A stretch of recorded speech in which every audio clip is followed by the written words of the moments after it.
আসসালামু আলাইকুম। আপনারা সবাই কেমন আছেন? আশা করি ভালো আছেন। আলহামদুলিল্লাহ আমিও ভালো আছি। আজকে যে ট্যাংরা মাছ দিয়ে বেগুনের তরকারি রান্না করব। যে বেগুন আরও ছোট আলুগুলো আছে দেশি আলু একদম, ওগুলো ছোট করে কেটে নিচ্ছি। ওগুলো ছুলে নেই, ছোট আলু যেহেতু। এখানে এই যে ট্যাংরা মাছ রান্না করার জন্য কাঁচামরিচ আর পেঁয়াজ কেটে নিচ্ছি। তো চলুন রান্নাটা কমপ্লিট করে ফেলি। এখানে তেল গরম করে নিচ্ছি, এখন পেঁয়াজ আর কাঁচামরিচটা দিয়ে দেবো। ভালো করে ভেজে নেব।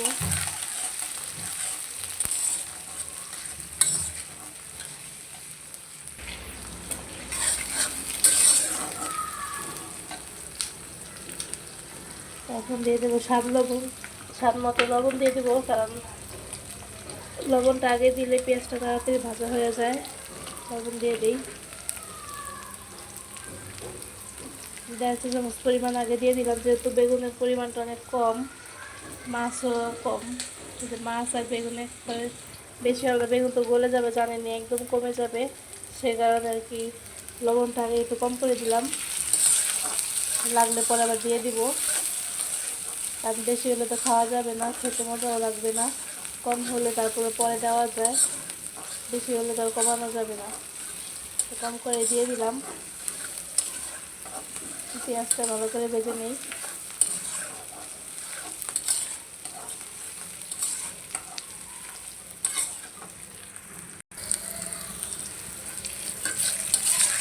দেখুন আর পেঁয়াজটা ভাজা হয়ে গেছে। এখন দিয়ে হালকা পরিমাণ পানি দিয়ে বাকি মশলাগুলো দিয়ে দিব।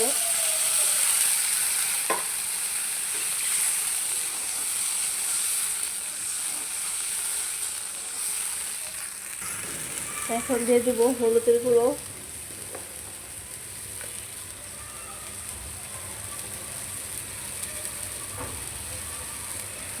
দিয়ে দিলাম 1 চা চামচ পরিমাণ। এখন দিয়ে দিব মরিচের গুঁড়ো,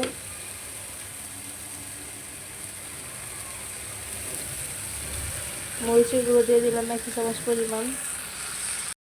যেহেতু কাঁচামরিচ দিচ্ছি, বেশিটা দিব না, ঝাল হয়ে যাবে বেশি দিলে। এখন দিয়ে দেবো ধনিয়া গুঁড়ো,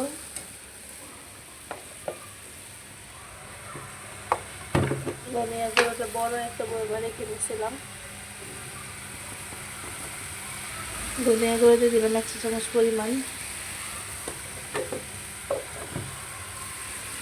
জিরে গুঁড়োটা দিয়ে দেবো যখন তরকারিটা হয়ে যাবে, তারপরে জিরে গুঁড়োটা দিয়ে দেবো।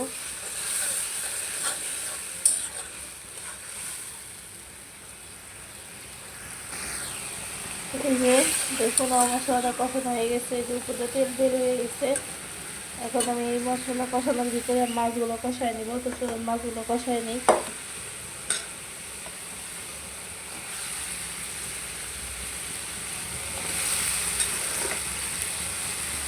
মাছগুলো দিয়ে দিলাম। এখন মাছগুলো ভালো করে কষায় নিব, কষায় তারপরে বেগুন আলু দিয়ে কষায় নিব।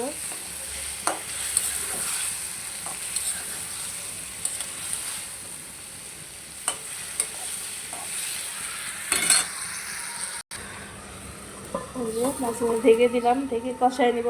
তারপরে 5 মিনিটের মতো কষাবো, বেশি এটা কষাবো না, যেহেতু ট্যাংরা মাছ। হালকা কষালে একবার কষানো হয়ে যাবো, নরম হয়ে যাবো মাছ। তো দেখি আমাদের কষানো কতটুকু। এই যে দেখুন আমাদের মাছগুলো কষানো হয়ে গেছে। দেখাই, দেখুন মাছগুলো ভেঙে যেতেছে, কষানো হয়ে গেছে, তার মানে মাছগুলোর ভিতরে সব কিছু ঢুকে গেছে। এখন মাছগুলো উঠায় তারপরে বেগুন আর আলুটা কষায় নিব, তারপর মাছগুলো আবার দিয়ে দিব। কষায় ফেলি।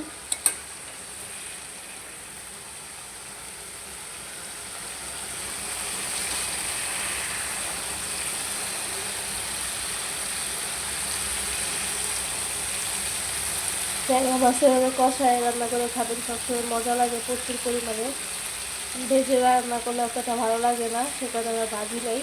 কষায় রান্না করতেছি, ট্যাংরা মাছ কষায় রান্না করলে খুবই মজা লাগে খেতে। তো এই যে দেখুন মাছগুলো সব উঠায় ফেলছি। এখন মশলার ভিতরেই আমি বেগুনগুলো কষায় নেব, বেগুন আর আলু। তো চলুন দিয়ে দিই।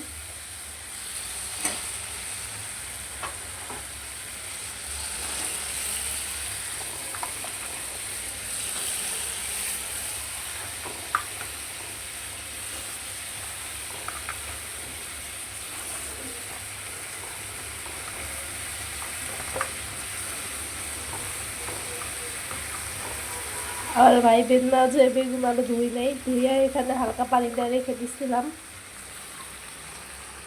এই যে বেগুন আর আলুগুলো দিয়ে দিচ্ছি। এখন বেগুন আর আলুটা ভালো করে কষাই নিব।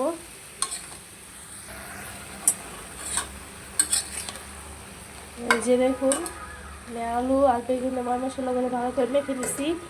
এখন ঢেকে দিব। চলো ঢেকে দিই।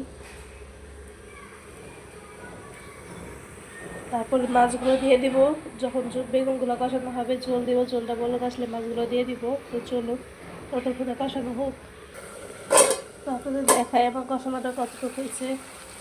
এই দেখুন আমি অফ ক্যামেরায় নেড়ে দিছিলাম। এই দেখুন কষানোটা হয়ে গেছে বেগুন আর আলু। দেখুন এখন দিয়ে দেবো পানি। তো চলুন পানি দিয়ে দিই।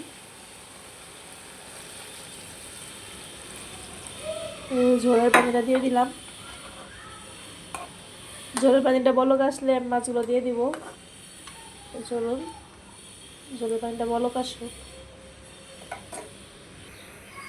তো এই যে দেখুন ঝোলের পানিটা বলক এসে পড়ছে। ঝোলটা বলক এসে পড়ছে। এখন দিয়ে দেবো মাছ। চলুন মাছগুলো দিয়ে দিই। একসাথে ঢেলে দিব আগে, দিয়ে তারপরে ছড়াই দিব। খুচুনটা দিয়ে ছড়াই দিব।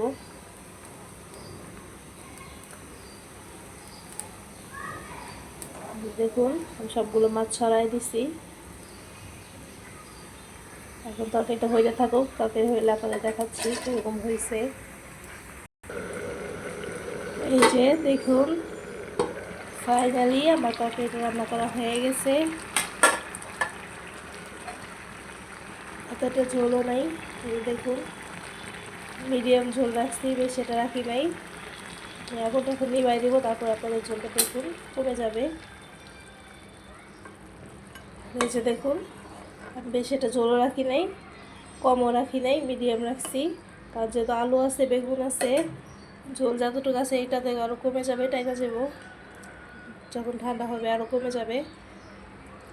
এই যে নামায় ফেলবো। এখন এগুলো ঢেলে রাখবো। আজকের ভিডিওটা এই পর্যন্তই। আশা করি আমার ভিডিওটা আপনাদের কাছে ভালো লাগবে। ফুল ভিডিওটি দেখে পাশে থাকবেন। আজকের জন্য বিদায় নিলাম। ভালো থাকবেন, সুস্থ থাকবেন। আল্লাহ হাফেজ। আসসালামু আলাইকুম রহমতুল্লাহি ওয়া বারাকাতুহু।